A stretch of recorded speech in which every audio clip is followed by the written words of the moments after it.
I disagree with him అండి. ఎప్పుడైనా కూడా ఉపాధి అవకాశాలు పెరగాలన్నా డెవలప్మెంట్కైనా కూడా ఏదైనా కూడా అన్ని రకాల పోర్ట్స్ కానివ్వండి, ఎయిర్పోర్ట్స్ కానీ రాక తప్పని పరిస్థితి. అలాగే రీజనల్ ఆస్పిరేషన్స్ ఉంటాయి. ఇప్పుడు వరంగల్ వాళ్ళు మాకు ఎయిర్పోర్ట్ కావాలనుకుంటారు, కరీంనగర్ వాళ్ళు మాకు ఎయిర్పోర్ట్ కావాలనుకుంటారు, ప్రతి జిల్లా వాళ్ళు ఎందుకు అనే క్వశ్చన్ అనేది with growing aspirations, people's aspirations ఎప్పుడు పెరుగుతాయి. ఇదెందుకు అదెందుకు అనే పరిస్థితి కాదు. విభజన చట్టంలో ఉన్న అంశం అమరావతి రాజధాని అనే అంశం అన్నది అది మీరు చేయాల్సిన పని. ఎందుకు ఇంత తాస్తారు ఎన్ని సంవత్సరాల నుంచి?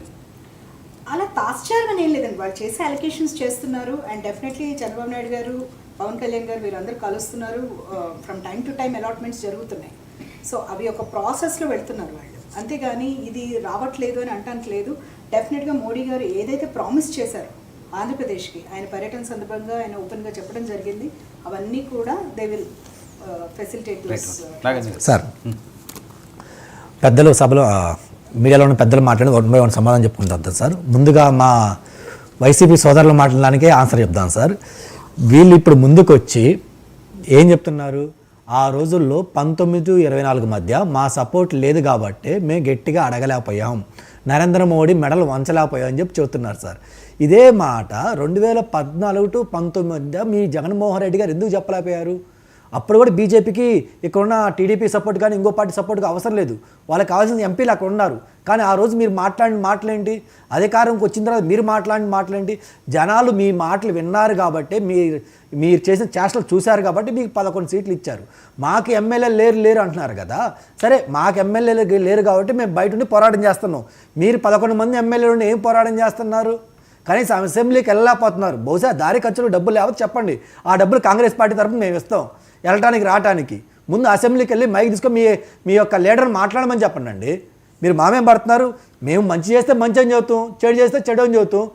వాళ్ళు మంచి చేస్తే మంచి అని చెప్పొద్దని మీరెవరండి మాకు చెప్పడానికి? వాళ్ళు చేసే ప్రతి మనకి మంచి కాదు చెప్పమంటారు మమ్మల్ని?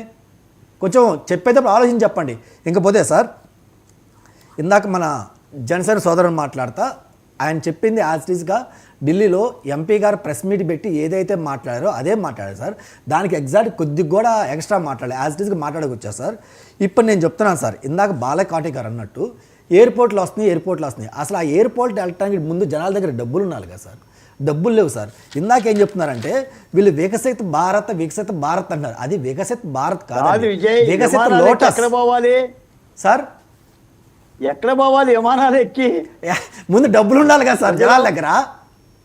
ఎక్కడ పోవాలి? పెళ్ళా తీసుకుని ఎక్కలే ఏంటి విమానాలు? కలిగిన వాళ్ళకి ఎయిర్పోర్ట్లు అండి.